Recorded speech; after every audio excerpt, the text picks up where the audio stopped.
My name is Valerie Miller. I'm the Outreach and Engagement Lead for Future Energy Systems, which is a research program at the University of Alberta, and the host for this evening. If you've got any questions about future energy systems, about energy research at the university, or something burning you just want to know, I'll do my best to answer it. We also have much of the rest of the team at the back of the room, so if you do have any questions, you're welcome to reach out to any of us. Welcome to Energy Talks. Before we get started, I'd like to respectfully acknowledge that the University of Alberta is located on Treaty 6 territory and the North Saskatchewan River territory of the Métis Nation of Alberta. This is a traditional gathering place for many diverse Indigenous peoples whose histories, languages, and cultures continue to influence our vibrant communities. But we also work with thousands of researchers across Canada, and we want to acknowledge all of those communities and research partners that we work with. Just for curiosity's sake, whose first energy talk is this? Welcome, welcome. Who's been here before? I recognize many faces. Awesome. How did you hear about this? University of Alberta email. Okay, library email. Random human telling you it was happening and that you should be here. Yes, love word of mouth, great. Well, as I said, we are Future Energy Systems. It's a research program that launched in 2016 with $75 million from the Government of Canada's Canada First Research Excellence Fund to help Canada transition to a low net carbon energy economy. We focus on multidisciplinary research that examines the energy technologies of the near future, integrates them into today's infrastructure, and examines possible consequences for our society, economy, and environment. We also contribute to the solutions for challenges presented by our current energy systems. We have over 100 research projects, over 150 researchers, over 900 grad students. And if you've been at one of these before, you can see that our research really spans the breadth of our energy system. We want this to be a really good discussion. This is your space to ask questions. We will pause after our first speaker for a question period, and then again at the end for a question period. If you have a burning question that you desperately need to know, try and hold it to that period, but if you really need to know, just raise your hand and we will pause. We do wish to remind current and future viewers, as we are filming this just so that it can be made available for anyone who couldn't be here, that the opinions expressed by the speakers may not be those of the Edmonton Public Library, the University of Alberta, or Future Energy Systems.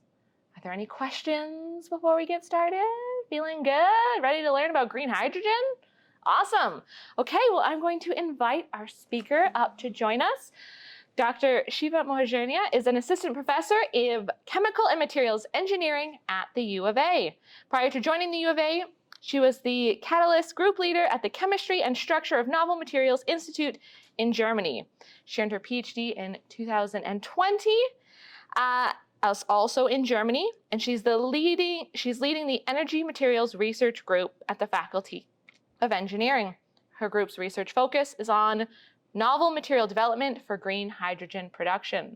So get those questions out. We can shut the library down at 9 o'clock if we are still developing questions, asking those questions. But I'm going to welcome our speaker, and thank you for coming.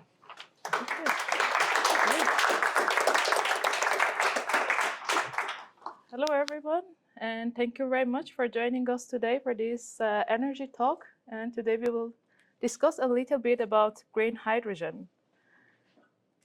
So very brief about myself. As Valeria mentioned, I started my role as an assistant professor last year in January 2023. Before that, I was a team leader at the Chemistry and Structure of Novel Materials Institute in Germany. I also obtained my PhD in Germany in 2020. And here, of course, in addition to teaching, I'm leading the Energy Materials Research Group, where we design and develop novel structure, nanostructure mainly, and novel materials for energy conversion applications. So here I usually summarize our research in this triangle that I will just get back to this at the end of my talk. I would also like to briefly introduce my team members. So I started last year with Ula, who is my PhD student, and my undergrad student, Isabella. And since that, our group grows, I would say, quite a lot. And now we are almost 9 members, including undergrad students, master students, PhD students, postdocs, and visiting researchers. So unlike other talks, I would like to acknowledge the research support that we obtained at the very beginning of my talk. So in this 1.5 years, we were able to obtain both federal, provincial, internal fundings from, for instance, Future Energy System. And we have an industrial partner to support our research. So their support is honestly very valuable because without their financial support, our research is not possible. So let's get back to our topic that I will cover today. So I will start with a serious and maybe a little bit of scary background. And then I'll explain why hydrogen and what do we mean exactly by green hydrogen, what are the applications of this technology, what is the current state of green hydrogen, and what are the challenges. Then I will explain a little bit about the contribution of Energy Materials Research Group to tackle some of these challenges, and hopefully Ulla also explain a little bit in more details of what we're exactly doing in our lab.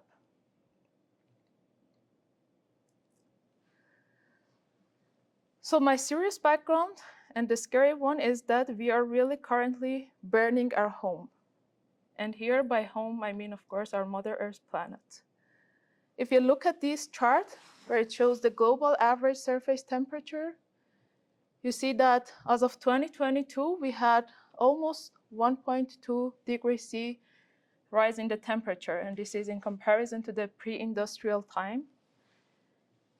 And having a look at this data, I would say that the 1.5 degrees C that we have in Paris Agreement sounds a little bit ambitious. So we're unlikely to meet that goal by 2030.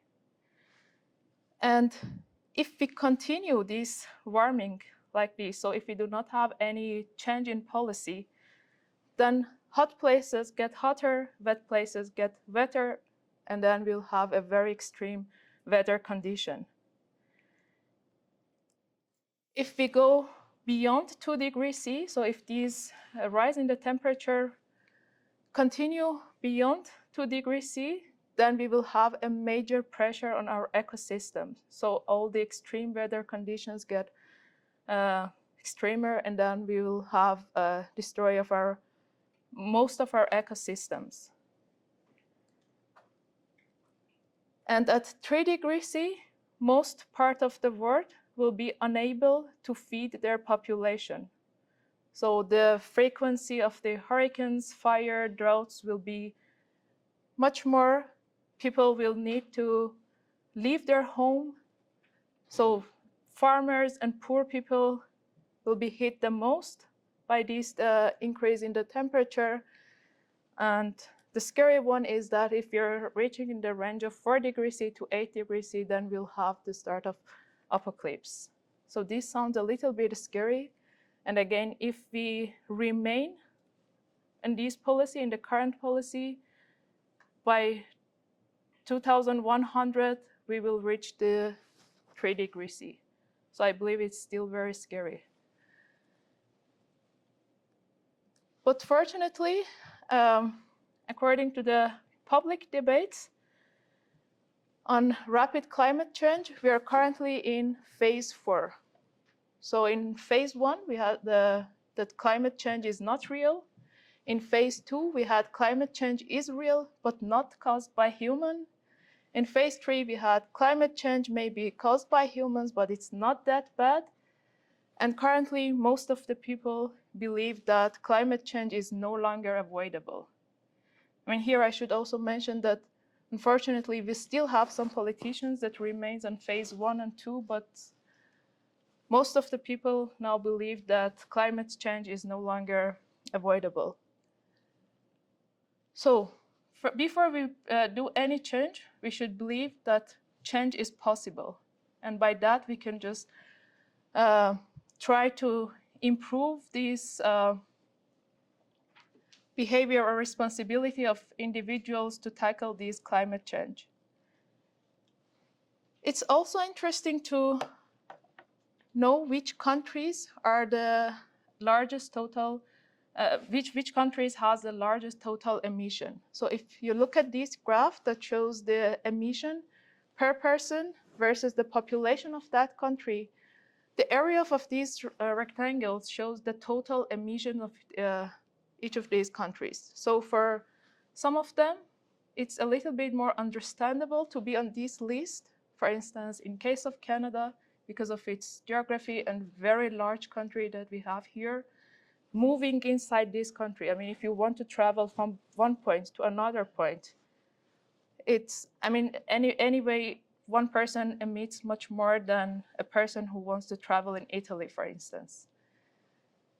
And for some other countries like Germany or Japan, they are the, I would say, world producer or manufacturer. There are so many industries in these countries, and they export a lot to everywhere in the world.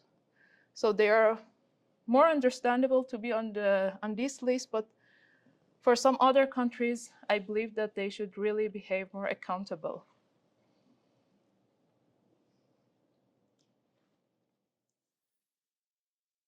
So before doing any change, first we should understand what is the major emitters, I would say, in terms of sectors. So this graph shows the share of each sectors that produce these greenhouse gases. And not a big surprise, of course, energy sector is responsible for almost 73% of these greenhouse gas emission. So it makes very much sense to focus on this sector and try to decrease the emission from these sectors so that we can reach the goals that we have for ourselves. And having said that, we're going to understand a little bit more why hydrogen as an energy carrier can be an alternative solution, or can be an alternative fuel. So if you look at this chart that compares the fossil fuel consumption, or in general energy consumption, from 2009 to 2019, you will see that despite so many emphasis on using renewables, we have only a slight decrease, or I would say the consumption of fossil fuels remain almost unchanged, but we had a little bit increase in the use of renewables. But why is it so? Because fossil fuels are indeed an amazing source of energy.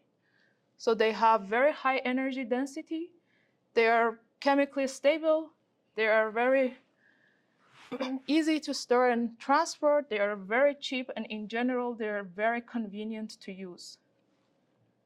So I mentioned all these points just to remind you that any future energy technology that we are developing needs to compete with all these factors.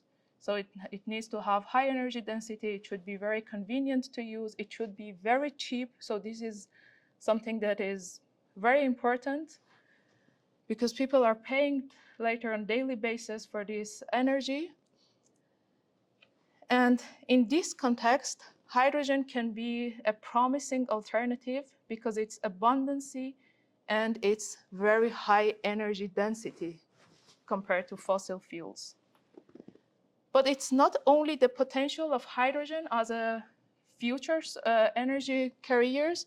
We are currently using 70 million tons of hydrogen per year, mainly for producing ammonia, which is a building block for fertilizers and crude oil refining. So we are currently using a lot of hydrogen. So if we can make this green, in addition to these applications, it can be also used as a prospective fuel. So a bit closer to the hydrogen, you will see the hydrogen in the periodic table with atomic number of 1. As I mentioned, it's the most abundant chemical structure in the universe. And things that was very interesting for me, hydrogen itself means water creator. So water is hydro, creator is gen. And when it combusts, so it means when it's mixed with oxygen, the only product will be water. So probably these days you heard a lot about hydrogen, green hydrogen, different colors of hydrogen. And the main driver for this hydrogen hype is mainly the cost of renewable electricity. So I'll get back to that. Why is it so important for this topic? And the global focus on net zero emission. So I will also explain later that how with this green hydrogen we can reach these net zero energy systems, and also the growing recognition of hydrogen versatility. So this, I will just explain a little bit in more details about each of these factors or each of these drivers. So back to the cost of renewable electricity. If you see in this graph from 2009 to 2021, the cost of wind energy decreased almost 3 times, and the cost of solar energy decreased almost 10 times. And if you compare their current cost with the coal or any other fossil fuel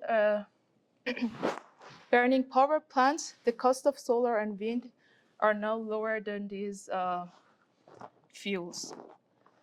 So this renewable electricity cost is very important for us because this will be one of the main factors on the final cost of the green hydrogen that we are producing.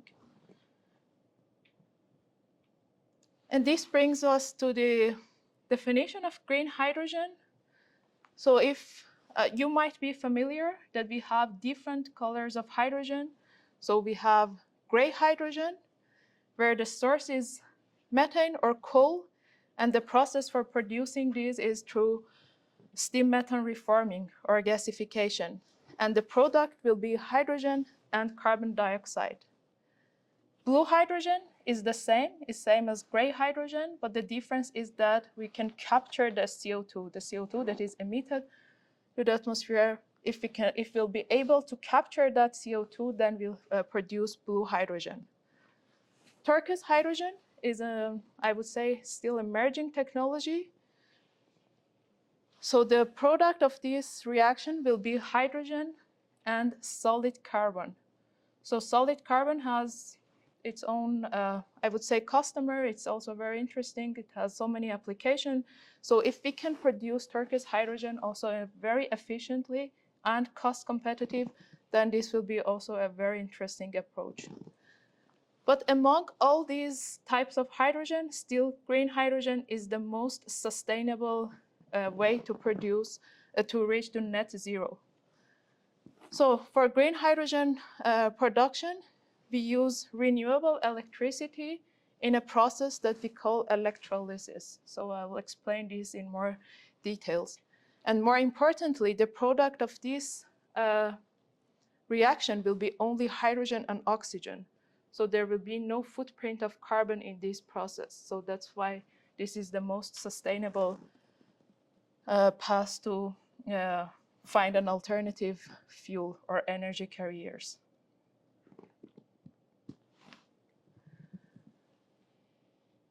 So here I will just briefly explain the applications of this green hydrogen, and then I'll go back and explain a little bit in more details how we can produce this green hydrogen. So here also in this graph, you'll understand a little bit what we mean by versatility of this green hydrogen, because as I mentioned, so we can use renewable energy, and in a process, in an electrolysis process, we can produce green hydrogen. So this green hydrogen can be used directly without any transformation. We can transport it via shipping, trucks, pipelines, or we can store this green hydrogen until it reaches to this end user. So the main end user for green hydrogens are steel industry, chemical industry, refineries, also the transportation sectors, mainly the heavy duty transportation like shipping, aviation, trucks, buses. Also, it's useful for cars. We can also heat our homes, and also we can use it as a power generator. So this was the past, that we just use the green hydrogen as it is without any transformation. But another option is that we can transform this green hydrogen. So imagine that we produce this green hydrogen by solar energy, for instance, or wind energy. We can mix this hydrogen with carbon dioxide that ideally we captured from the, for instance, steel industry. If we capture the CO2 and we mix it with this green hydrogen, we can produce synthetic fuels. Or if we mix it with nitrogen, then we can produce green ammonia.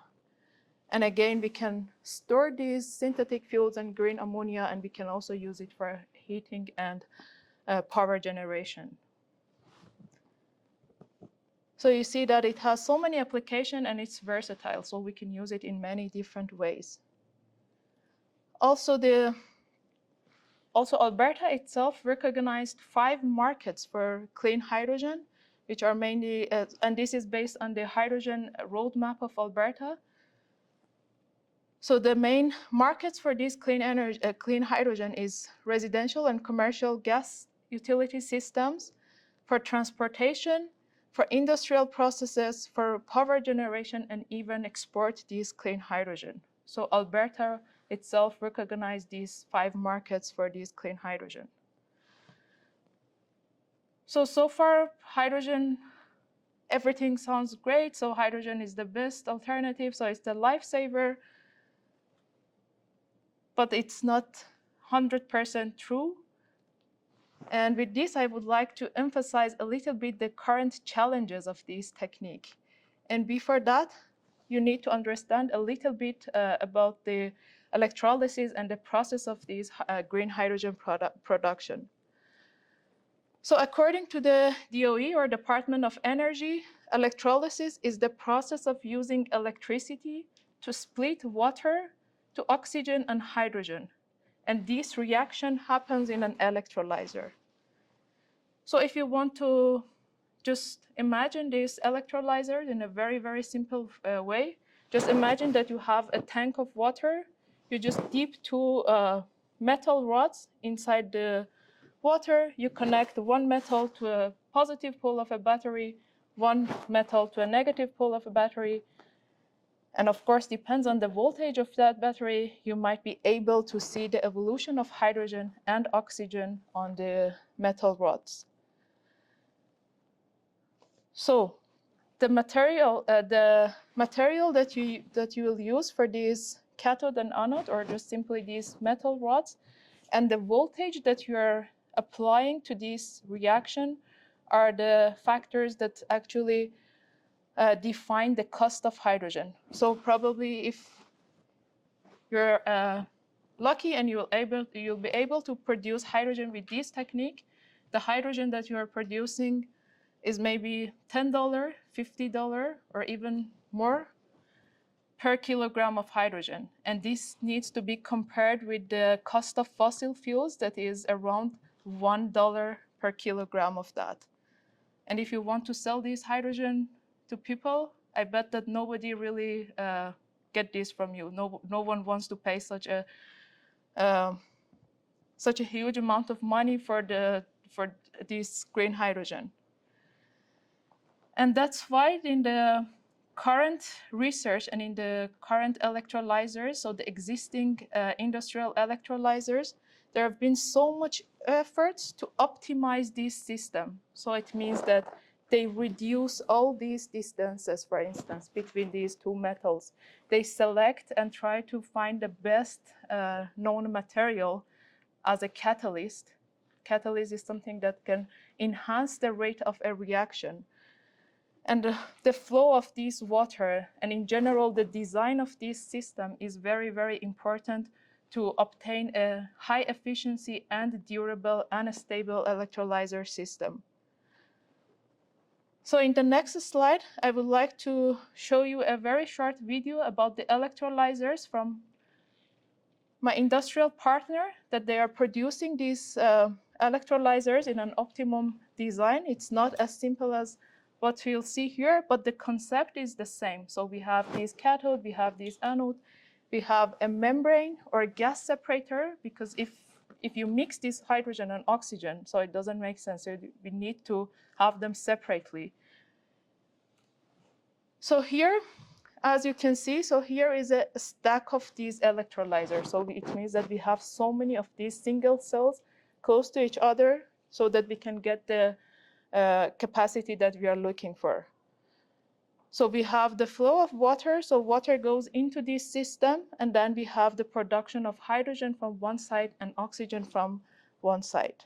So this assembly, we call it a electrolyzer stack. So it means that it consists of so many of these single cells, and each single cell itself composed of different components, which is very similar to the water tank that I show you. So it's just everything is in a compact style to avoid any losses of during these reactions or this current movement.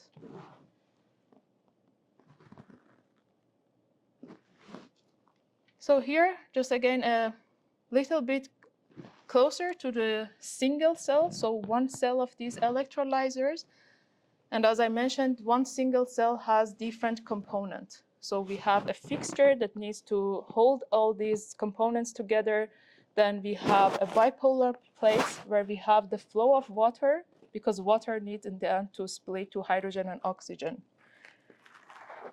And then very important point that I will also reach to that is the use of the right materials or right catalyst, because without these catalysts, it's impossible to get these reactions in an efficient and costly manner. And as you can see, the catalysts are platinum and iridium. So these two metals are the best known catalysts so far for the hydrogen reaction and oxygen evolution reaction. So having said all these, so I will not go into more details about these components. I just wanted to show you that this cost of material, in addition to the cost of the electricity that we require for these electrolyzers to split water, define the cost of our electrolyzers and ultimately the cost of the green hydrogen that we are producing. So we are more comfortable with the cost of renewable electricity, which are coming from wind and solar, because the research in this area is very mature. As I show you, we can produce electricity, even a renewable electricity, with a very, very, we can produce it very cheap. But here, the noble metals that we have in the structure of the electrolyzers, which is mainly platinum and iridium, are the main cost of these electrolyzers. And here, just out of curiosity, I was checking the price of iridium yesterday. And as you can see, we had a really huge jump of the cost of iridium itself. And I just compared the price from yesterday to gold, because gold is a little bit more sensible for everyone. And iridium is much more expensive. 1 gram of iridium is much more expensive than 1 gram of gold. So here is also a hint. If someone wants to invest in these noble metals, I think it's a good chance. But yeah, just kidding. I will not take any responsibility because later I will show you that maybe with our research we can find some alternative materials, and then you will see a sharp decrease in the price of iridium. Okay. So what is the current state, or what is the current cost of the green hydrogen that we are producing? As you can see in this graph, we are now currently producing green hydrogen at around $5, so US dollar per kilogram. So this is still very high compared to fossil fuels, and these costs are very important for everyone, for governments, for people, and for all the sectors. And as I mentioned earlier, the main cost is coming from the electricity and the cost of the material in the electrolyzer itself. So we are confident that by decreasing these costs, so the cost of material and cost of electricity in future, that this future is 2050, we'll be able to reduce the cost of green hydrogen below $1, so that people are very willing to purchase green hydrogen instead of fossil fuels.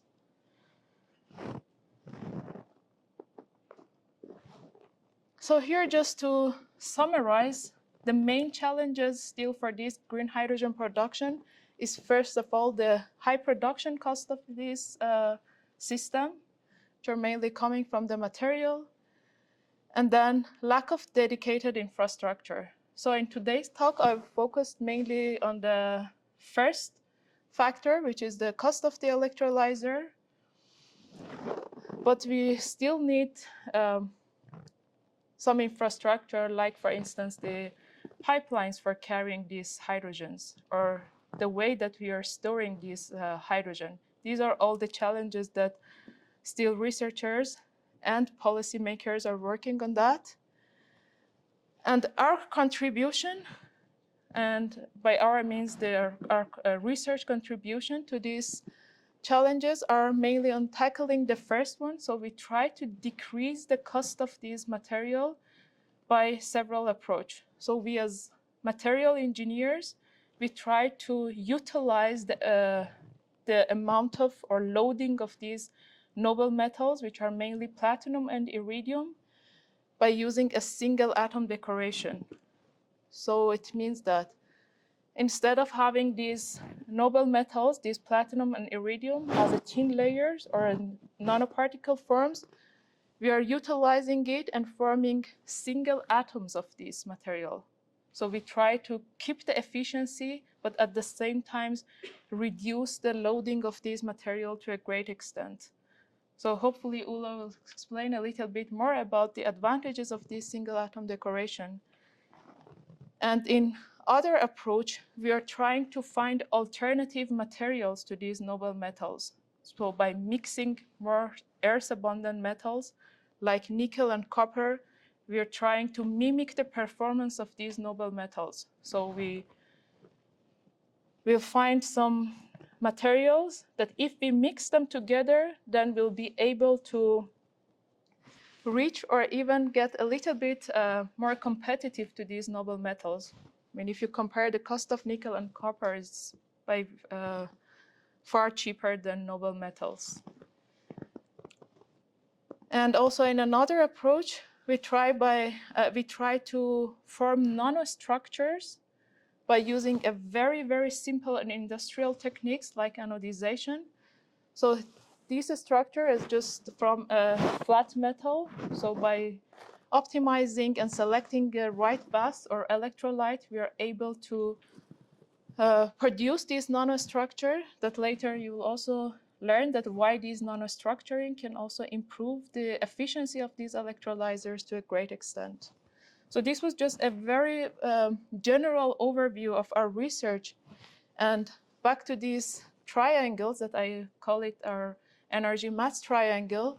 So this is basically a summary of our research. So today I focus only on this edge, on the electrocatalysis process, where the electricity is coming from, for instance, renewables.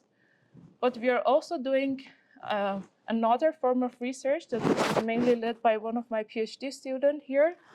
We are developing materials that we can directly convert the solar light to green hydrogen, so without the use of any electricity in between. So we are designing nanostructures and materials so that we can directly convert solar light to green hydrogen.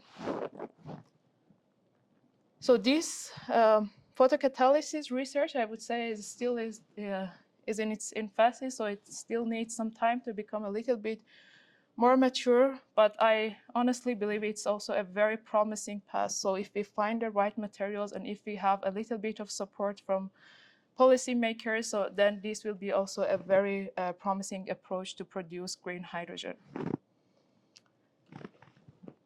So as a take-home messages, I would say that two things can define the cost of green hydrogen. So the cost of electricity, renewable electricity, and also the cost of the material for electrolyzers. So we are doing our best to tackle this one.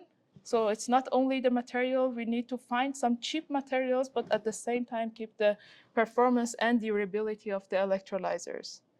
And with that, I would also like to introduce some, I would say, two really great sources. If you want to read, this will be the International Renewable Energy Agency. So every 2-3 years, they publish a report about the green hydrogen that is very, very interesting. So I use most of the content from this IRNA report.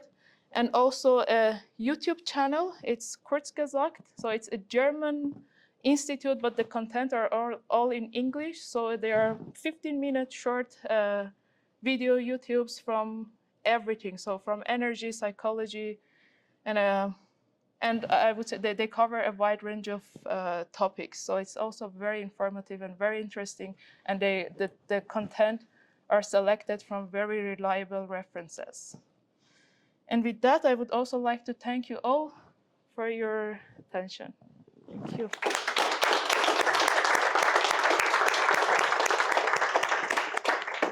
Okay, I think that was a great intro. We're going to pass it up to Ula in a second, but are there any questions, things you want to expand on, things you want to know before we get into some of the specifics on some of the research? I'm just going to pass you this mic. Oh, I need to speak into this? If you can. Okay, thank you very much. I have a question to all these different colors of hydrogen. Yeah. And you talk about the goal is to look for low carbon fuels, right? Yeah. And I believe some of the carbon emissions come from the production, Yeah. and that's probably what you're saying. So how would you rate them in terms of carbon intensity? So this is a great question, but the way that you're seeing this sequence, so gray hydrogen has the highest carbon emission. So all the CO2 is just emitted to the atmosphere. Here in blue hydrogen, we capture the CO2. Right. So we have less emission inside. Here we have carbon solid, so we can store it easily. There will be no emission into the atmosphere. And green hydrogen is the most sustainable with zero carbon footprint in its production. So it's 0 to something high. How Yeah. much higher from green to gray, or between green and gray? If I want to tell, it's a bit tough. So, I mean, this is the reaction. So you have basically, for one hydrogen, you have one CO2. If you want just to compare it 1 to 1, and here would be 0. Okay. Yeah. Yeah, I think that helps. Thank you. Yeah. Thank you. Just building off of his question, how financially feasible is blue hydrogen considering the cost of carbon capture and the scale that you would need it for? So this is also a very good question. And this also here, I would like to emphasize that green hydrogen itself is not the ultimate solution. So we need really to have a basket of this. So it's great if we can have green hydrogen, at the same time turquoise hydrogen, and at the same time blue hydrogen. So there is not a one solution for this. So it's not that we want to use green hydrogen instead of blue hydrogen. Yeah, and the cost of carbon capture, this is something that research is still going on, depends on the materials that they are using for capturing this CO2. So the price, blue hydrogen at the moment is much cheaper than green hydrogen, much cheaper, because we can capture that. If we can capture the CO2, and we're still rely on the conventional steam methane reforming. So the cost is much cheaper than green hydrogen. But at some points, we try to move toward this side of this graph. So, I should have also written this, and my take-home messages is that we do not have a one solution for this energy transition. So we can have this green hydrogen, we can have also nuclear power, and also other type of energy carriers or energy sources. Globally speaking, sorry, last question. Globally speaking, when you look at different areas like Europe to North America, I'll even say parts of Asia, do each of them have an understanding or implementation of a mix of this, or do you find that each one is more like, no, we're more invested in blue? Others are like, no, we're just going to try and focus on the big silver bullet of green hydrogen? This is also a great question. So I would say this really depends on the sources that we have in each countries. For instance, in Canada, we have a great source of hydro. So in Spain, we have great source of solar energy, or in California. So it makes very much sense if they move toward this, I would say, green hydrogen. And I know Germany is now 53% of their energy are coming from renewable. So it really depends on the resources that each country has. And when I moved to Canada, I mean, this always stick in my mind that honestly, people who are living in Canada are a little bit spoiled by energy. So the cost of energy here is very cheap. But in Germany, we paid much more for the benzene or gasoline. And also the cost of electricity was by far higher than what we're paying here. So this is really depends on the resources that we have in each country. So here in Canada, we have really, I mean, we have gas, oils, hydro, renewables, and everything. So, and the cost of energy is much lower compared to the other countries. Yeah. So I was just wondering, I had heard that there's a possibility that hydrogen is compatible with our pre-existing natural gas infrastructure. And given that that is so prevalent in Alberta, I was wondering if you could touch on that and if that is true, or if there would have to be modifications to that infrastructure, or what that would look like. No, this is, again, very nice questions. I'm happy to get these questions. So we are now trying to use the existing infrastructure. For instance, we have now hundreds of kilometers of these pipelines that are designed for natural gases.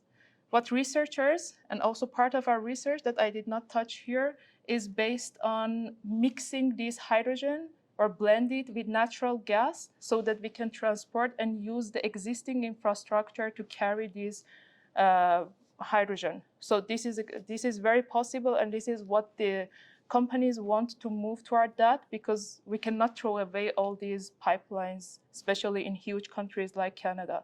So we want to keep the existing infrastructures, but try somehow to modify the system so that they can tolerate, for instance, hydrogen and natural gas mixture. So there are also some studies. There are also in some parts they are using that. For instance, for now, the pipelines can tolerate only 5% of hydrogen mixed in the natural gas, because hydrogen is a much smaller species and it can diffuse into the pipelines much easier and cause all these cracks and catastrophic, I would say, explosions. So there's still some research going on also in that direction. Cool. Yeah. Question, if we were to develop hydrogen at scale, that let's say the whole world was using hydrogen as their primary source of energy, what's the impact on our water system? So this again brings me back to the point that I mentioned. So it's not really feasible to have only one options for the energy. So if we want to just change everything to hydrogen, then again we will face the problem with water shortage. Especially for still in this current state, we need pure water. So that's why I said we need really a basket of this energy. So hydrogen has its own share, nuclear has its own share, and depends also on the geography of each country, then the share can be different. But what we're planning now in Alberta, like the developments that are going on, that are just starting for hydrogen, are high energy or high water consumption, I presume. I don't know. Yeah, so in Alberta, we're currently on blue hydrogen. So because we are producing a lot of hydrogen via steam methane reforming. So it's just using methane, steam water at high pressure and high temperature. The idea is that to capture the produced CO2 from this method. So here we do not really need a lot of water.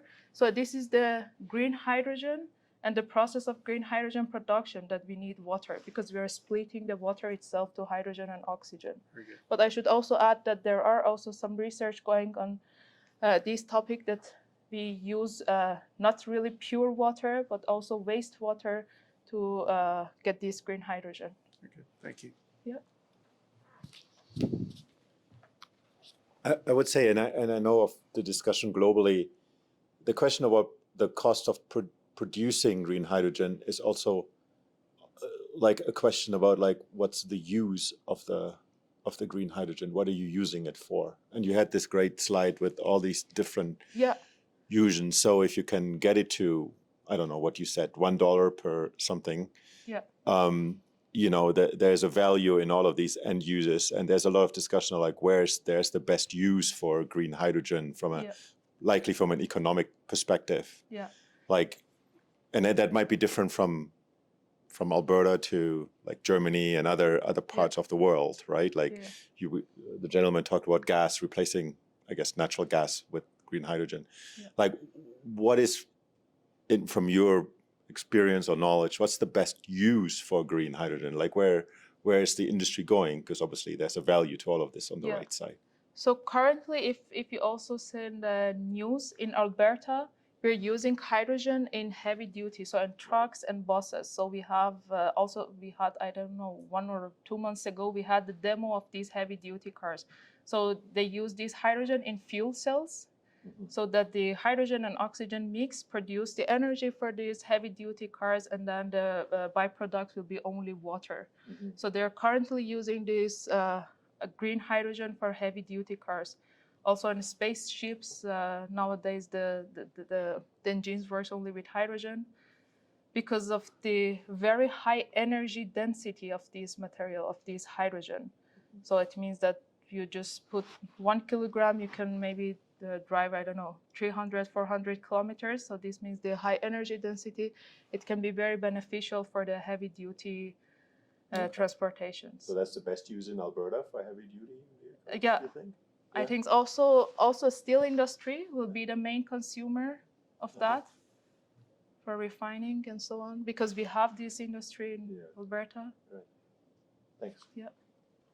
Any last questions? There will be more time at the end, so we'll do this as our last one for now, so then we can get our second speaker up, and you got more time after. Regarding the electrolytic cell. Thank you very much for reminding, because I also get some signs from last.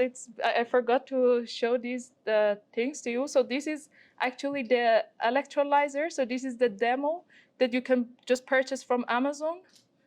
So you can just open this and put your layers and then try building a stack with this one. So this is, I would say, cheap electrolyzers, but the hydrogen that you produce with this one will be very expensive. Okay. But a more real electrolyzers that we are using in the lab, so this is still a single cell, and I hope that, so here, so this is basically one stack, one single cell with different component inside of this stack. And this is the one that we use in laboratory. So what we have in industry is a little bit more compact, because what we use in lab is that we need to open and close it maybe 100 times because we want to test different materials.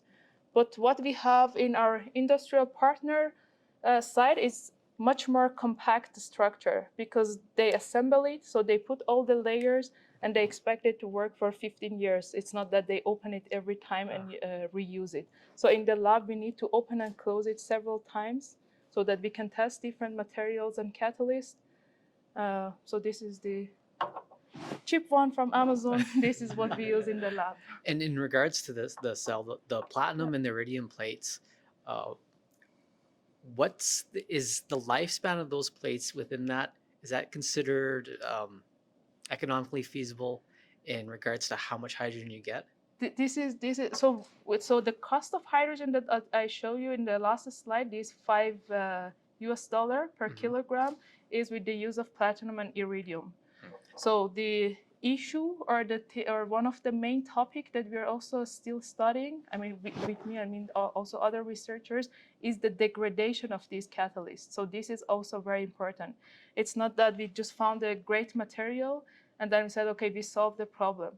We need to test it in a very long time and to see how stable is the material that we try to use it as an alternative with iridium and platinum. But iridium and platinum themselves are quite stable. So they can, so the goal for industry is that they remain for 15 years in operation for electrolyzers. Thank you for reminding me of this. I forgot to show this. Amazing. Well, I want to give you another round of applause. We're gonna. Thank you very much.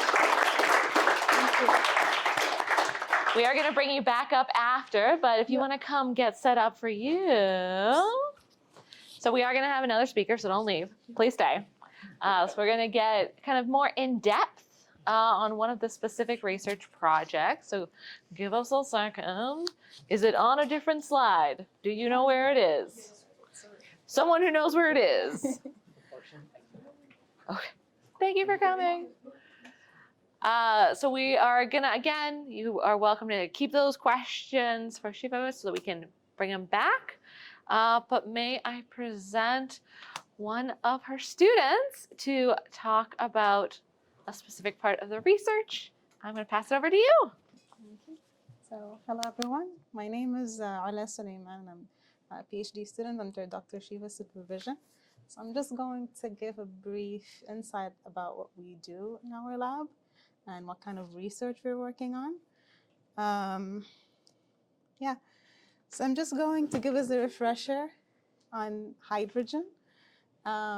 So hydrogen is definitely important, but more than important, I would say it's essential to life itself. For example, the sun that we see on the screen right now is almost 71% hydrogen. And it's the reason why we sustain life on Earth, right? But to get more serious, hydrogen is one of the building blocks of fertilizers. And we currently live in this unprecedented abundance of food that can sustain the life for the huge population of humans that we have right now. So we're trying to emulate the agricultural revolution that we've seen with hydrogen in agriculture and transfer it to the energy sector using green hydrogen. But the main bottleneck with hydrogen today is that it's mostly produced using via hydrocarbons, fossil fuels. In fact, 96% of industrial hydrogen today is produced by processing these fossil fuels. And only 4% are using some sustainable practices that I'm going to talk about in a bit. We've addressed the climate change problem with Dr. Shiva earlier, but I wanted to also give an insight on the fact that we actually rely on fossil fuels to produce almost every single thing that we're using right now. And we need to also remember the fact that fossil fuels are a non-renewable source. And it seems like until now, we don't have solid plan B, C, D, etc. Right? So we're trying to expand that 4% to a much higher share, right? And that's why we see some hope in water splitting along with other technologies. But water splitting in particular, because it's a net zero carbon method, basically does not produce any form of carbon-based products, especially carbon dioxide, which is the culprit for climate change. And the catalysts that are used in water splitting technologies are mainly precious platinum group metals, which are rare and therefore expensive, and therefore the hydrogen that is produced by these technologies is also expensive. But I wanted to define a catalyst, right? So let's imagine you're trying to climb a hill, a really steep hill, but then luckily you find a shortcut, a tunnel under that hill. It only makes sense for us to go through that tunnel, right? The same thing for reactions in general. There are so many reactions that we cannot just perform without special materials that enhance or basically decrease the energy demand for that reaction to happen. For example, I mentioned fertilizers before. Fertilizers use nitrogen. You cannot just take nitrogen from air, mix it with hydrogen in a bottle, and just expect ammonia for fertilizers to appear. You need something that facilitates that reaction. And that is what a catalyst is. And I just got us our superhero here. If you're an avid DC fan, he's a villain. But in the energy maths cinematic universe, he is the superhero. So I mentioned water splitting. And water splitting is you basically take water, you split it to hydrogen and oxygen in the presence of a catalyst, not just like that. And there are two methods that we focus on in our lab. The first one is electrocatalysis. You apply electricity and then to basically allow water to split to hydrogen and oxygen. And we also use photocatalysis, where we harness solar energy to split water into hydrogen and oxygen. And the state-of-art catalysts are platinum and iridium based, but we've also talked about how pricey these catalysts are. So what we're trying to do in our lab is we're trying to synthesize, fabricate, and test alternative catalysts. So we have two main routes. The first one is that we already have a plethora of earth-abundant metals. We're trying to enhance the performance of these metals by, optimizing them, mixing them together, etc. And then we have the other route of maximizing the utilization of precious metals. And I'm going to talk about what maximizing the utilization really means. And we do this by nanostructuring these metals or these metal-based catalysts. So what is nanostructuring? I've just put a scale so that we can understand what a nanostructure is. So you've got ants and tennis balls, which are in the centimeter scale. And then you go smaller to the human hair, where you go to the micrometer scale. Then you go to bacteria, viruses, DNA. And then you reach this range, the nano range, right? Which is much, much smaller than human hair, much more smaller than a virus. And so basically we are aiming to synthesize catalysts that are less than 100 nanometers in size, right? And the reason for that is basically if you take a bulk material, just like the one on the right side, but then you cut it down to very, very small particles, you basically harness much more energy, you increase its activity, and this is basically the main purpose. And you also introduce some quantum properties, yada, yada. And you basically need, some advanced technologies to be able to see these nanostructures, such as scanning electron microscopes. So I just got a really nice picture of some nanostructures that we produce in our lab. Yeah. We're trying to aim for even a more daring goal. So I've talked about catalysts, I've talked about nanoparticles, but I just want to give some insight on how a catalyst work. So a catalytic material, whatever reactions happen in the presence of a catalytic material, it only happens on the outermost surface. So if we're looking at the several atoms that are within that material, you can see that, yep. So you could, does this work? Yeah, I'm not sure if it works, but anyways. So you can see that in the first GIF, that there are a few surface atoms that are interacting with the molecules that are reacting.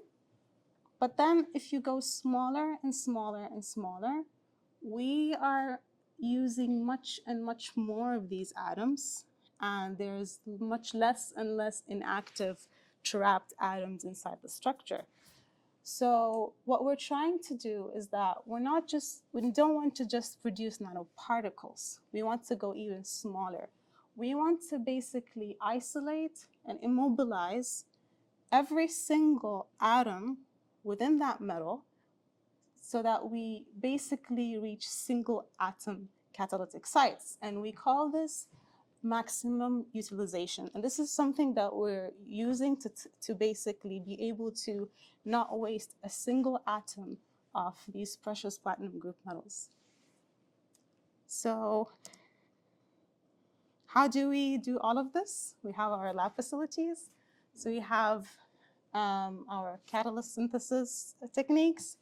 The very interesting part is that each and every member have their own special synthesis techniques. So if I start talking about them, it's going to be forever. But we also have our ovens and furnaces that help us treat and further fabricate our catalysts. We have our electrochemical workstations. These basically help us understand the performance of these catalysts. We also have a gas analyzer so that we can see how much hydrogen is being produced by these catalysts. And we also have solar simulators where we can basically illuminate light on these catalysts and see whether they actually produce hydrogen. So this is our team. We've been working hard. So yeah, this is basically the gist of what we do in our lab.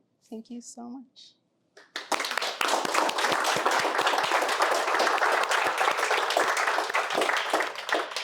So before we lose you, All right. do you want to share specifically what your research question is really focusing on in that big story that you just shared?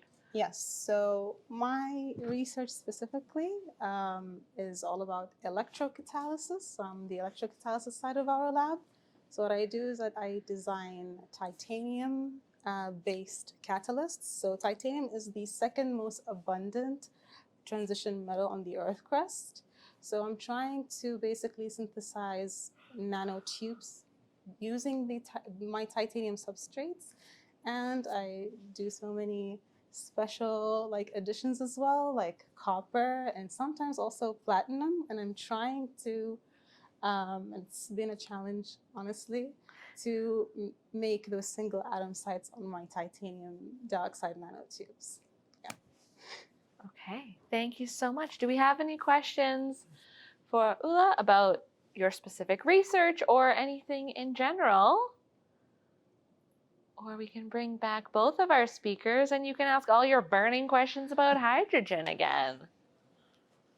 Awesome. Did we think of any more questions? There you go.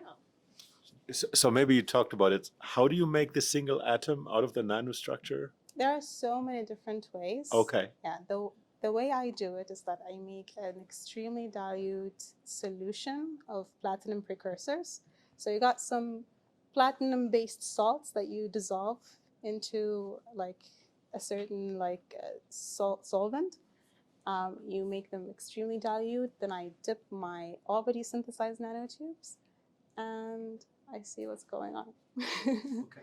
Yeah. And for you two, just remember to switch your mic for whoever is answering. Hi there, I have a few questions. In an ideal world, how much of the energy usage composition do you foresee hydrogen taking up, and by extension, green hydrogen? I did not hear you. So out of the energy usage composition, you mentioned how we would have sort of a division between blue hydrogen, green hydrogen, and that sort of thing. How much of, in an ideal world, how much of that composition do you think would be hydrogen for creating energy or supporting energy? If you have some answer, you can go. Okay. So this is exactly what I pointed out. I think so. This is my personal view. It really depends on the geographical point of this energy that you're obtaining. So if you're somewhere that you have a great deal of renewables, then green hydrogen makes much more sense. So I believe the share of green hydrogen should be more. But if you're somewhere like in very, very industrial area that you're producing so much CO2 in general, then having a blue hydrogen system so that you can capture the CO2 that you're emitting should have a much higher share. So it's not a recipe that works for everywhere. Okay, perfect. Yeah. And just on that note, with blue hydrogen, you talked about how policymakers, need to step in and provide more opportunities to help, whether it's the development of technology for green hydrogen or potentially carbon capture. Do you have any ideas on how policymakers can kind of facilitate that, or is it more so just more funding opportunities or more stringent limits on carbon emissions, or do you have sort of like innovative ideas on that? So I guess you also mentioned the ways for that. So one of them would be the funding opportunities. I think most of the countries are doing very good. I would say developed countries are doing really great. So there are great fundings both in Canada, Europe, and so on for performing this research, but also all these carbon taxes are very helpful so that they support these green energy careers developments and so on. So these are the things that I think policymakers can play a great role in. Thank you. And sorry, just one more question. Do you have any thoughts on what potentially could happen to like our GDP, for example, if we were to cut down a lot on our fossil fuel exports to different countries? Like, would hydrogen be able to support like our economy? Would it be able to support other economies in terms of their energy supply as well? So based on the Alberta hydrogen roadmap, so export is already recognized as one of the market. So we believe that if we're able to produce either blue hydrogen or green hydrogen, Alberta, for instance, itself can be a great exporter for this energy carrier. Great. Thanks. Yeah. Right. I'll just a quick one because I'm right here. Has there been a lot of discussion, or do you have personal views around price differentials between blue and green hydrogen, for instance, and what that might mean for Alberta? Yeah. So as I mentioned, blue hydrogen is much cheaper. Not cost, price, right? Like sales price, like what you'd be able to, if somebody is looking for a supply of hydrogen, will they pay for blue hydrogen, or will the price of blue hydrogen have to be significantly lower in order for someone who is otherwise indifferent to choose blue over green, where there isn't that emission component? So compared to green, blue is cheaper, but still compared to fossil fuel, blue is more expensive for a person who want to purchase this. Right, but is there a big enough market now to see what consumers will want in terms of paying for blue versus green, and is the price now where the price will be? So what consumer wants is the price around $1. So this because they're not going to be indifferent between blue and green. They're not going to. Do you understand what I'm saying? If I'm a European country and I have someone offered me blue and green at $1 each, I'm not going to choose the blue hydrogen. Yeah, exactly. I mean, if the price is the same, then definitely we'll all go with green hydrogen, right, compared to blue. But in the current states, it's very unlikely that maybe in 5-10 years, it's still unlikely that green can compete with blue. For a long time into the future. Is that what you're saying? Yeah. Yeah. Okay. Yeah. Fair enough. Thank you.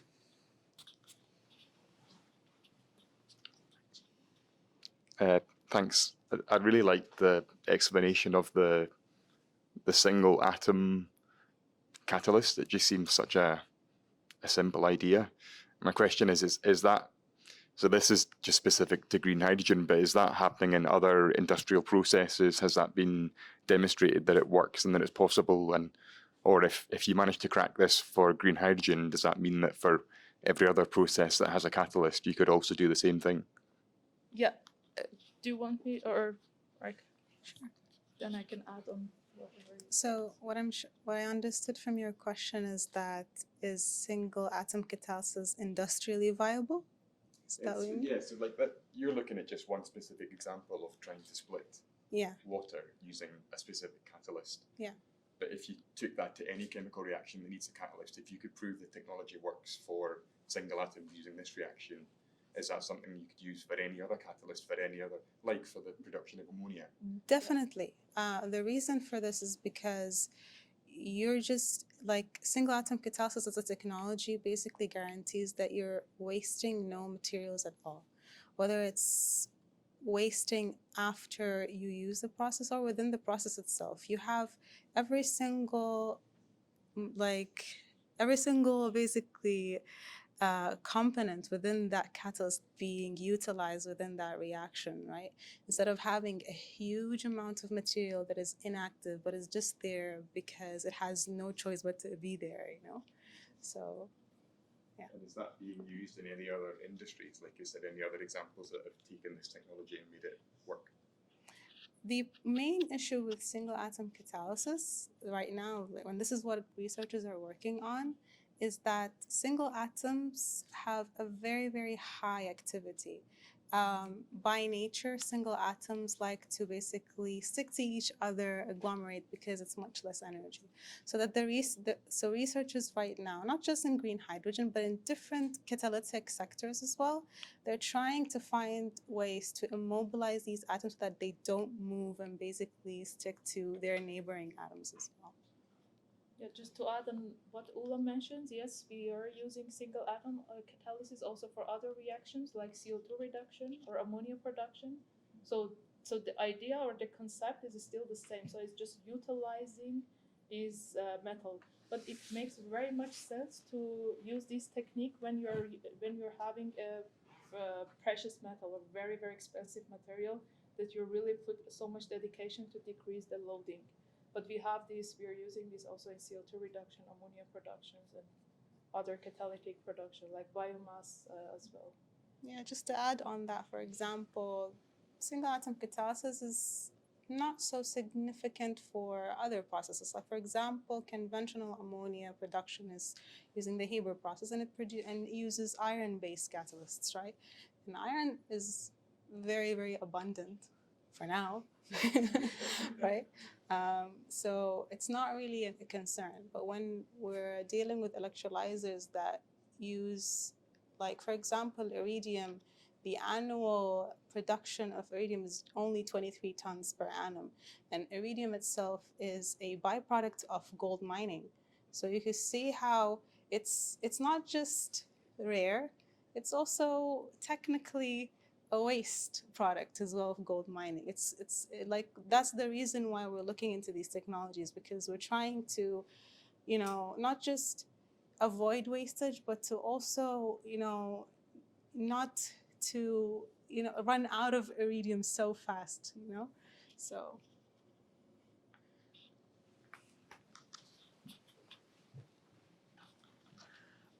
So thinking about going way back to the question about water earlier, I was kind of wondering how much processing the water that you would use for electrolysis needs to go through, and if there's a high expense to that, especially when you're thinking about like large scale production.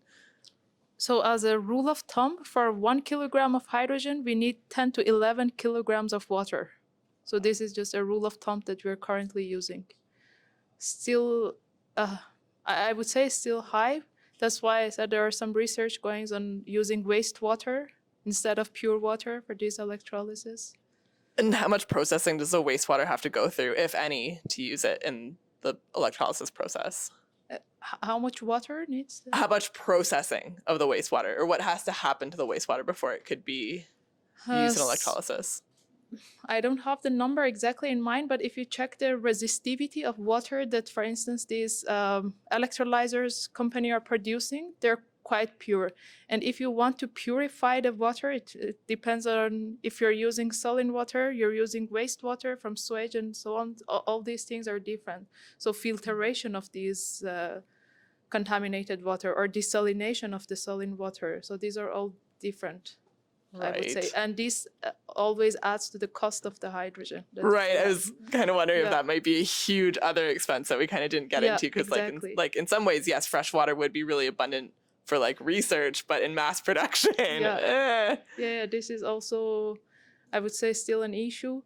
But I mean, there are some countries that they're really great in desalination, so maybe they can just desalinate water in much lower price. If you have some comments on that, based on your experience, your previous research. Yeah, so I lived in Oman. So it's a desert country. If you're not familiar with it, it's next to Dubai. So the water that they rely on a daily basis is desalinated water. And this is also a challenge with water electrolysis. You have to compete with, it's also like the food versus fuel debate in other like industries as well. In water electrolysis, it's drinking versus energy, right? So this is also a major concern. Like, what is the water source that we need to use? And this is also why there's research on not on how to harness hydrogen from non-pure water, because it's not just the fact that you need to compete with drinking sources. It's the fact that there are so many areas that do not have access to these drinking sources. And like from my experience living in Oman, most of the energy production in the country eventually goes into desalination. So it feels like we're running in circles right now. So yeah. Okay. Thank you. And when we're talking about water, I see your hands like coming. When we're talking about water in the whole process, you break down water to get your hydrogen and your oxygen. Do we get water back at the end of the system, or is that water gone forever? Because I can see some faces being like, when we said how much water it would take, people were worried. So do we Yeah. lose the water forever? So the nice thing about water electrolysis and green hydrogen as a fuel source in general is that it's a cyclical process. You break water into hydrogen and oxygen, then you burn hydrogen and oxygen to produce energy, and then you've got the water again, you can split into hydrogen and oxygen, and the cycle goes on. So the main concern right now isn't the loss of water itself. The main concern is, where do we get this water from? We already have global freshwater issues. So that is much more of a concern than water being lost in the downstream. So you'd mentioned using hydrogen for transportation. In answer to their questions, if you use a fuel cell, which is what technology you had mentioned, you actually have a nice cycle. You get water out the tailpipe, then you re-electrolyze that water and go back through. However, what kind of reaction would you get if you used hydrogen in an internal combustion engine? Would you get water, or would you get some other forms of byproduct?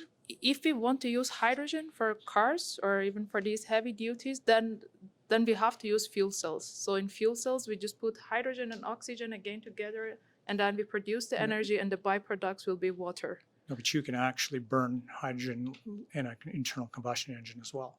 Yeah, so burning means just this mixing with oxygen, so that the byproducts will be water. If you burned it again. Yeah. Exactly.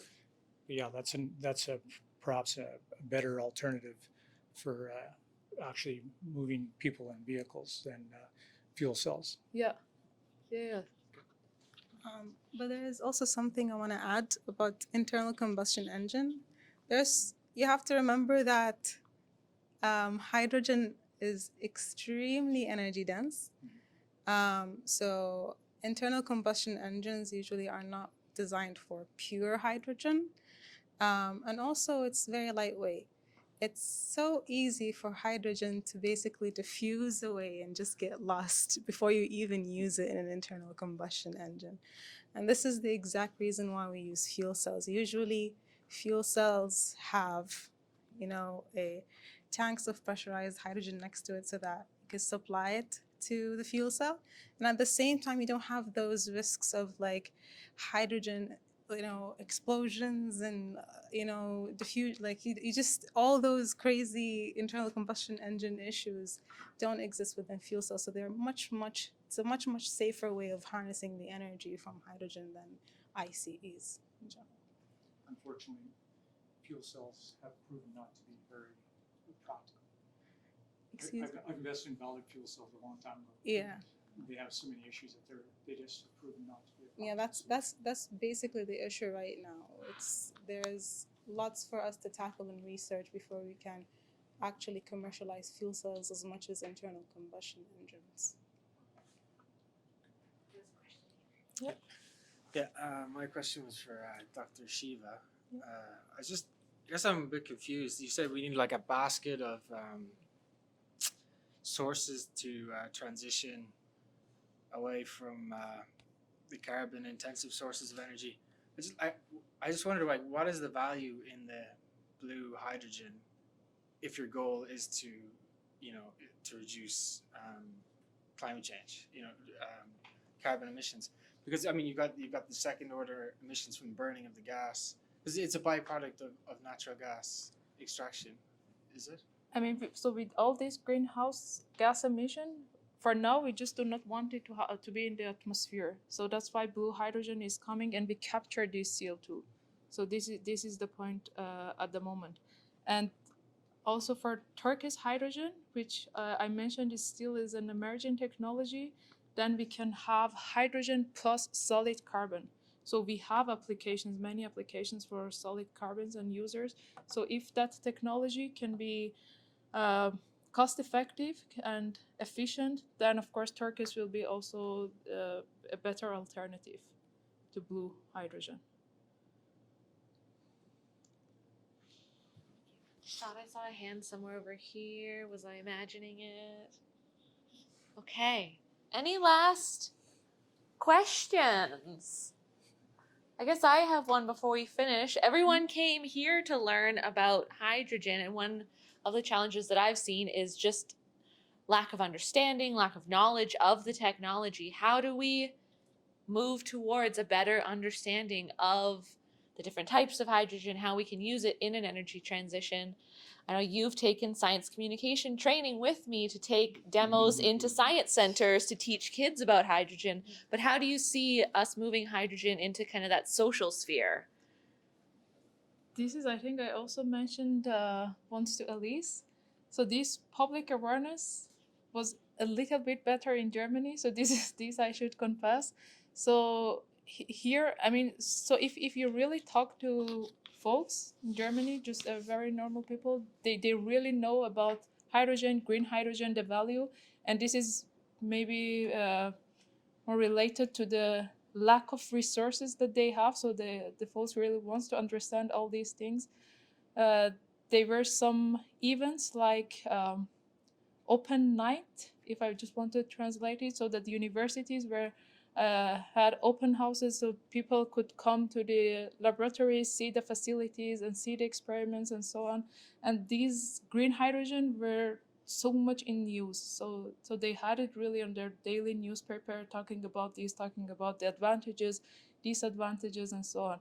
I know that Future Energy System is really doing a great job on these things. Thank you. Yeah, I mean, we have this program for kids, for adults, so that to enhance this public awareness. But if something, I mean, these news can also be a little bit embedded in news, this would be also very beneficial, I would say. Awesome. Well, Yeah. Thank you. Any last questions that you've thought of? Okay, could we give our speakers another big round of applause?